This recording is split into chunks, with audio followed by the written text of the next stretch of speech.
এরপরে বাচ্চাদেরকে পুরস্কার দেওয়া হলো। আমি আপনাদের সামনে অল্প একটু সময় কোরআনুল কারীমের 2টি আয়াত তেলাওয়াত করেছি। এই 2টি আয়াতকে উপলক্ষ করে সামান্য কিছু কথা পেশ করতে চাই। আল্লাহ তাআলা আমাদেরকে তৌফিক দান করেন, সকলেই বলেন আমিন।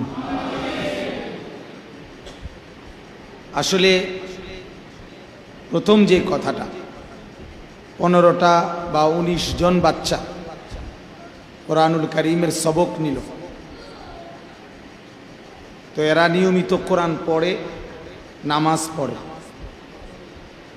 আমার মন চাইছিল যে নামাজ পড়ে না আর কোরআন পড়ে না এমন বাচ্চাদেরকে আর এই বাচ্চাদেরকে দুই পাশে দাঁড় করাইয়া যদি এখন দেখানো হইতো, তাহলে সবাই বুঝতেন কাকে কেমন ভালো লাগে। মনে করেন এখানেই এই বয়সী মুসলমানের ছেলে এখানেই আছে, যারা এই 19 জন আল্লাহর কোরআন পড়ে, নামাজ পড়ে। ঠিক এমন 19 জন এখানেই এখন দাঁড় করানো যাবে, যারা কোরআন শরীফও পড়ে না, নামাজও পড়ে না। দুই গ্রুপকেই দাঁড় করাইয়া দেখলে আর পৃথিবী না, শুধু চাঁদের দেশ থেকে কোনো লোক আইনাও যদি দেখানো হয় যে আপনি আমাদের দুনো দলের অপরিচিত, আপনি বলেন কাদের চেহারায় মায়া, দয়া, ভদ্রতা, নম্রতা, কাদের চেহারা, তাইলে এই কথাই স্পষ্ট হবে, একেবারে অকপটে, নিশ্চিত, কোনো সন্দেহ নেই। পৃথিবীর যেই কোনো মানুষের সুস্থ বিচারে, সুস্থ বিবেকে কোরআন পড়ুয়া, নামাজ পড়ুয়া এরাই সুন্দর। এটাই তফাৎ, এটাই পার্থক্য, এটাই বুঝ। দুনিয়া আলহামদুলিল্লাহ সবারই পার হয়ে যায়, দুনিয়া কারো আটকায় থাকে না। অভাবীর দুনিয়াও শেষ হয়, ধনীর দুনিয়াও শেষ হয়। সুখের রাতও ভোর হয়, দুঃখের রাতও ভোর হয়। বাসর ঘরের রাতও ভোর হয়, জেলখানার রাতের ভোর হয়। রং তামাশায় ডুবে আছে যে, তার রাতও সকাল হয়। হসপিটালে ব্যথায় কাতরায় যে, তার রাতও ভোর হয়। তাইলে দুনিয়া আটকায় থাকে না, কিন্তু আখিরাতে কবর থেকে আটকায় যাবে। এক দলের চলবে, এক দলের আটকায় যাবে। এই জন্য আসলে বুদ্ধিমান সে যে তার দুনিয়া আখিরাত উভয়টাকে নিয়েই চলে। দুনিয়া চলতে মানা নাই, খানা খাইতে কেউ নিষেধ করে নাই, উপার্জন করতে কেউ নিষেধ করে নাই, দুনিয়ার কোনো কিছুই নিষেধ করে নাই, কিন্তু শুধু নিষেধ করছে দুনিয়া আখিরাতকে ভুলে গিয়ে না করা। আমরা আজকে মানুষ অধিকাংশ দুই রকম হয়ে গেছে। অল্প কিছু মানুষ আখিরাতকে সাথে নিয়ে দুনিয়া চলতেছে, আর অধিকাংশ মানুষ আখিরাতকে ভুলে গিয়ে দুনিয়া চালাইতেছে। কিন্তু গড়ের রেজাল্ট সমান। গড় রেজাল্ট এই যে আপনার ভাত মাছ, রাত হলে ঘুম, দিন হইলে কতক্ষণ দৌড়ঝাঁপ, এই গড়ে এই কাজ। সারাদিনে কিছু হাঁটা চলা, কিছু ব্যস্ততা, রাত হলে ঘুম যাওয়া, আর খাবারের টাইমে কিছু খাবার খাওয়া, এই 3 কাজ। এই এতটুকু কাজের জন্য আখিরাত ছাড়তে হয় না। 60 বছর লাগাইয়া একটা লোক একটা বিল্ডিং করছে, আর 2-4 জন ছেলেকে বিদেশ পাঠাইছে, কিছু ব্যাংকে টাকা জমা করছে, এই কদ্দুরের জন্য এত বড় আখিরাত ছাড়তে হয় না। কিন্তু বোকা, এই বোকায় আপনার কয়টা ভাত তরকারি ব্যবস্থা করতে গিয়ে টোটাল কবর, হাসর, আখিরাত আল্লাহ পরকাল সব ছেড়ে দিছে। তার হাতে নামাজ পড়ার টাইম নাই, আল্লাহকে ডাকার টাইম নাই, কোরআনুল করিম পড়ার টাইম নাই, একটা সেজদা দেওয়ার টাইম নাই, একটা সূরা শিখবে কোনো আলেমের কাছে সময় নাই। আহা, শুধু করেটা কি? এই ভাত তরকারির ব্যবস্থা করে, গদ্দুয়ারের বুঝ করে, একবারে সামান্য, একেবারেই বোকা মানুষ। সামান্য একটুর জন্য যেটা এত বড় বিশাল আকাশ, আরে পরকাল ছেড়ে দিছে। এজন্য আমি বললাম আর কি, ওরাই বুদ্ধিমান, আখেরাতকে সাথে নিয়ে দুনিয়া যে চালায়। কোরআনুল কারীমের মধ্যে আল্লাহ তাআলা স্পষ্ট বলছে, যারা শুধু বলে আল্লাহ আমাকে শুধু দুনিয়াতে দেন, তারা নির্বোধ। আর বুদ্ধিমান তারা যারা বলে আল্লাহ আমাকে দুনিয়াতেও হাসানা, যা কিছু উত্তম তাই দেন, আখিরাতেও হাসানা, যা কিছু উত্তম তাই দেন, এবং জাহান্নামের আগুন থেকে বাঁচায় দেন। এই তিনটাকে ব্যালেন্স করে। রব্বানা আতিনা ফিদ দুনিয়া হাসানা, আল্লাহ আমাকে দুনিয়াতেও যা উত্তম তা দেন, ওয়াফিল আখিরাতি হাসানা, আখিরাতেও যা উত্তম তাই দেন, ওয়াকিনা আযাবান নার, জাহান্নামের আগুন থেকে বাঁচায় দেন। বা সহজ হিসাব। ভাত খান মানা নাই, কামাই রোজগারি করেন মানা নাই, বিল্ডিং করেন কোনো নিষেধ নাই, রোজগার করেন কোনো সমস্যা নাই, বিয়ে শাদী করেন কোনো অসুবিধা নাই, দুনিয়া উপভোগ করেন, সমস্যা কি? সমস্যা কি? কিন্তু নামাজ পড়েন, সেজদা পড়েন, আল্লাহকে চিনেন, কিন্তু টোটাল নিজের আখিরাত, নিজের জীবনের একাংশ, নিজেরই অংশ। এটা কবর আমারই অংশ, আখিরাত আমারই অংশ। টোটাল এটাকে ভুলে যাওয়া, বাদে দিয়ে দেওয়া, এর চাইতে বোকা আর কি? কিন্তু আমাদের সমাজে আমরা ওদেরকেই বুদ্ধিমান বলি। শুধু আপনার ওই দিন এক ঢাকা শহরে এক শিল্পপতি দেখছি আমি, কথাও হয়েছে, তো আপনার তার 7,000 কর্মচারী, 17 জন কুকার মানে পাকশি বাবুর্চি। ঢাকাতে তার সাথের ওয়ালারা বলল, সত্য মিথ্যা আমি বলতে পারি না, যে স্যার হুজুর তার কমপক্ষে 50টা হবে বাড়ি। বুঝাও গেছে অনেক, কিন্তু এই সব বলার পর একজনে শুধু একটা কথা বলছে তাদের সাথে, হুজুর আসল খবর হইল প্রায় 900 কোটি টাকার ঋণ। বুঝছেন না হিসাবটা? 900 কোটি টাকার লোন। অর্থাৎ উপরে তো দেখাইলো পুরা আস্তর করে লাইছে, উপরে তো রঙও দিয়ে লাইছে, ভিতরে কিন্তু কি নাই, ইটও নাই, চুরকিও নাই, কিচ্ছু নাই, উপরটাই শুধু লেফ দিয়ে দিছে। উপরটাই তো দেখাইলো যা অনেক বড় শিল্পপতি, ভিতরে তার চাইতে 3 গুণ বেশি ঋণ। এই কারণে আসলে এই বাচ্চাদেরকে দেখে আমার মনে হয়েছে,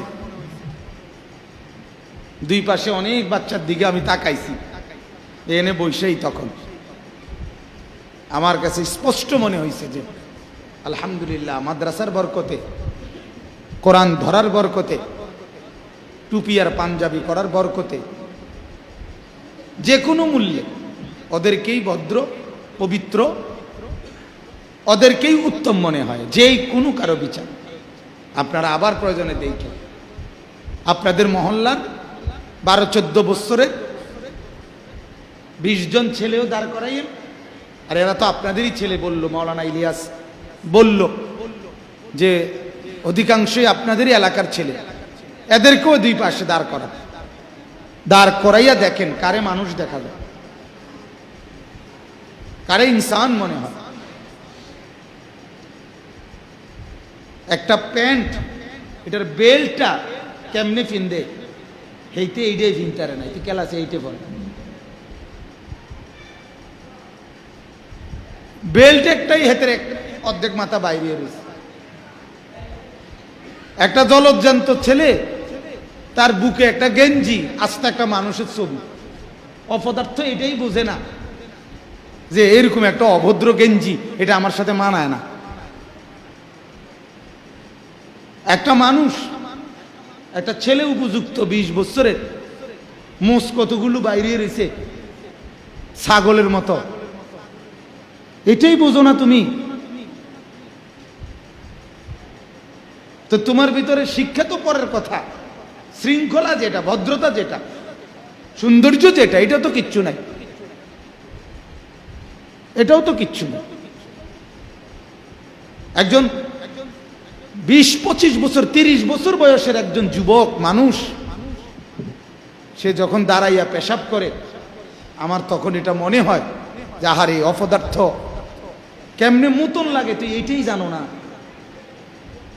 আহা, এতটুকু শিক্ষাও পাইলা না যে এক মানুষ, মুসলমান তো দূরে থাক, মানুষ হইলে সে তো দাঁড়াইয়া মুততে পারে না। পৃথিবীর কোনো অভিধানে, পৃথিবীর কোনো ভাষায় এটা তো ভদ্রতা হইতে পারে না। পৃথিবীতে কোথায় কে বলেন আপনি, কোথাও আছে এরকম গবেষণায় যে দাঁড়িয়ে প্রস্রাব করা এটাই ভদ্রতা, এটাই স্মার্টনেস, এটাই আভিজাত্য? এটা মুসলমান বাদ দেন, কোনো কাফের বেঈমান কইছিনি কোথাও? আপনাদের কেউ জানা আসেনি বলেন? তাইলে আপনি বলেন জিন্দিগি কি শিখলো? আখেরাত তো বাদে দিল, আখেরাত তো ইচ্ছা করে ঠান্ডা মাথায় পরিকল্পিত ভাবে বাদে দিয়ে দিল। নামাজকে তো বিদায়ী জানাইল জীবন থেকে, কোরআনুল কারীমের তেলাওয়াতকে তো জীবন থেকে বিদায়ী দিয়ে দিল যে এটা আর লাগবে না। আল্লাহকে ডাকা, জিকির, তেলাওয়াত, আখেরাত, পরকাল, এই টোটাল গুলো ভুলে গেল ভদ্র হওয়ার জন্য। ভদ্রই বা কি হইলা? ভদ্রই বা কি হইলা? সৌন্দর্যই বা কি হইল? এটা আজ পর্যন্ত স্থির কোনো চুলও রাখতে পারলে না, কিভাবে রাখলে তোমার সুন্দর মনে হয় এটাও এখনো ফয়সালা করতে পারলে না। বছরে বদলাইলা কাটিং 18টা, তো তোমার মতো অস্থির মানুষ, এটা বুঝি ভদ্রতা? আজ পর্যন্ত প্যান্টের কোনো মডেল স্থির করতে পারলে না, আজ পর্যন্ত শার্টের কোনো মডেল স্থির করতে পারলে না, জীবনে একটা জিনিসও সমাধান করতে পারলে না। আমার তো এটা সমাধান। আমারে আজ থেকে 10 বছর আগে যারা দেখছেন এরকম পাঞ্জাবিতে দেখছেন না?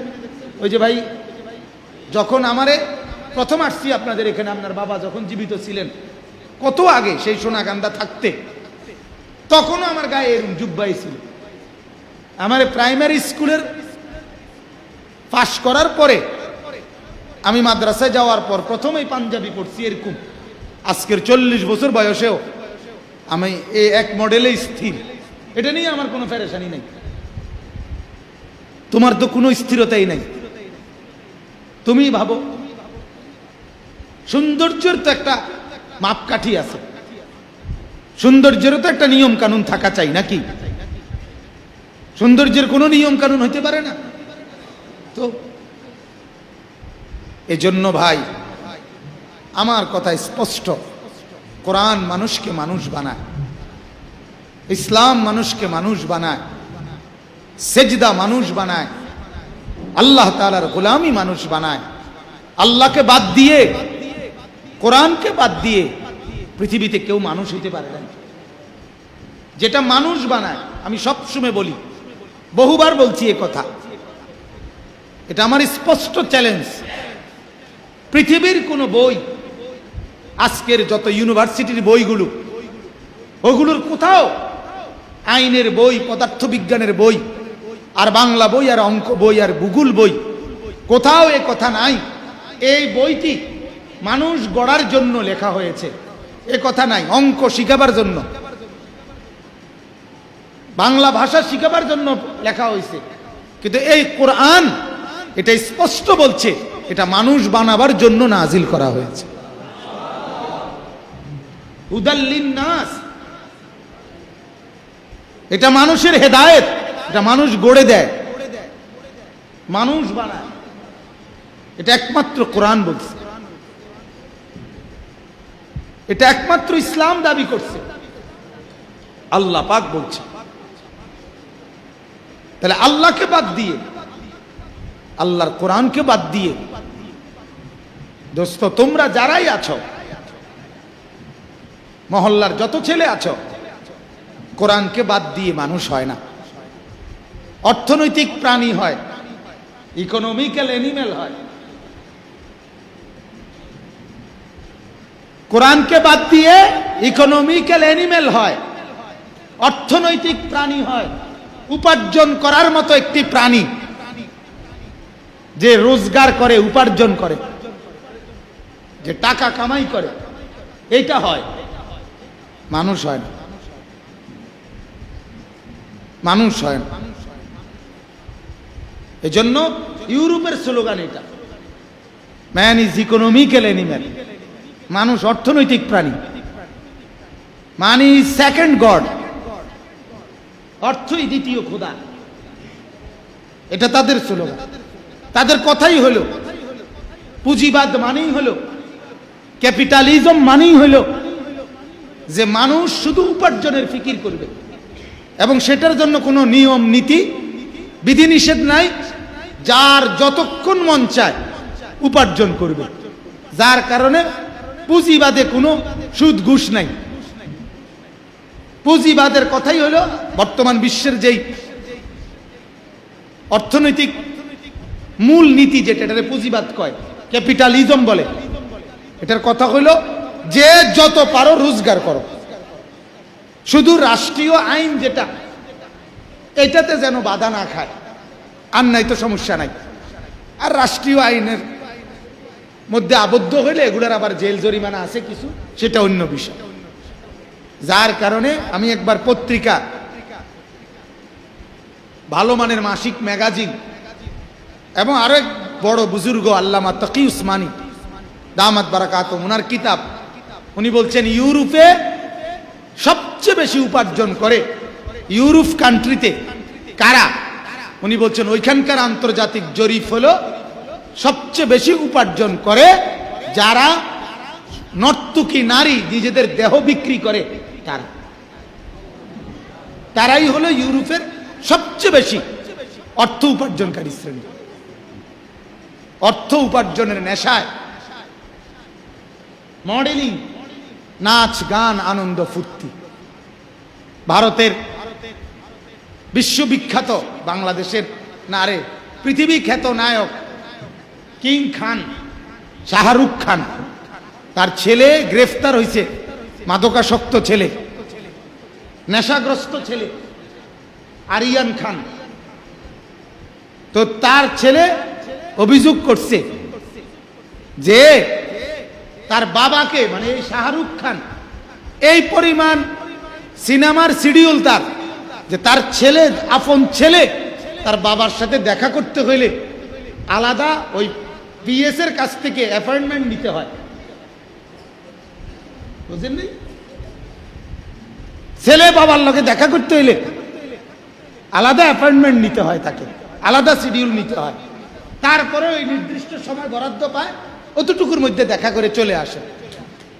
যার কারণে সন্তানকে কোনো সময় দিতে পারে নাই, অথচ অর্থ উপার্জন করে টাকার পাহাড় জমায়ে ফেলছে, সেই সন্তান মাদকাসক্ত।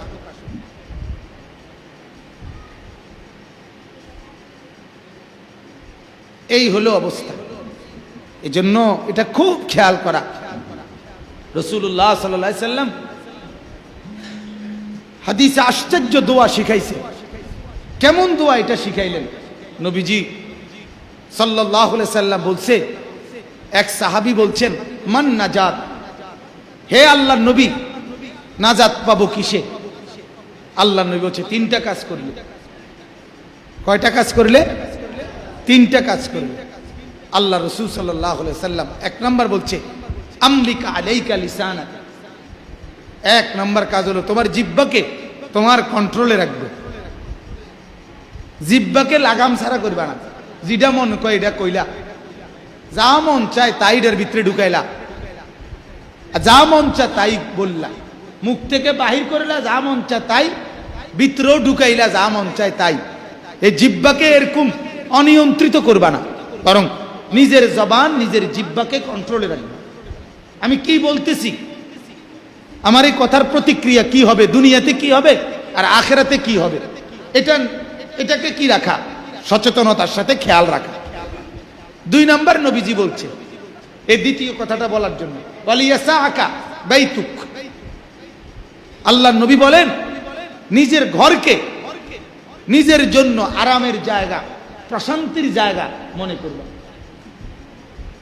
ঘরে আইসা আরাম বোধ করবা, ঘরে আইসা স্ত্রী সন্তানকে নিয়ে সময় দেওয়া, ঘরের মধ্যে অবস্থান করা, এইটাকে তোমার জন্য তুমি আরামদায়ক মনে করবা। কথা বুঝছেন না? এই লোকটা চায়ের দোকানে 3 ঘন্টা মানুষের লগে গফ করে আসছে, কিন্তু ঘরের মধ্যে বিবি বাচ্চাকে সাথে নিয়ে একটু সময় কথা বলা, এটা তার গায়ে সহ্য হয় না। বাদ দাও, ব্যানম্যান করো না, ঘুম যাও, বাদ দাও। বুঝছেন না আপনি কথাটা?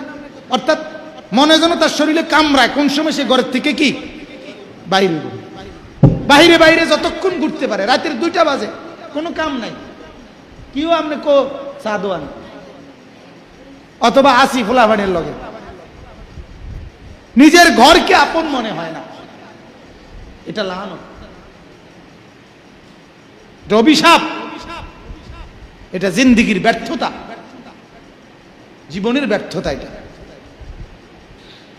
আল্লাহ নবী সাল্লাল্লাহু আলাইহি সাল্লামের চাইতে ব্যস্ত কে ছিল বলে? আমাদের কার বউ একত্রে এখন 9 জন? হাত উঠান তো এনে। একত্রে 9 বউ কার এখানে আছে কেউ? আপনাদের জানা মতে আছে কেউ? তো রাসূলুল্লাহ সাল্লাল্লাহু আলাইহি সাল্লামের একত্রে স্ত্রী ছিল 9 জন, অথচ তিনি মহাব্যস্ত নবী, কিন্তু 9 জন স্ত্রীকেই তিনি সময় দিতেন। 9 জনের কারো কোনো অভিযোগ ছিল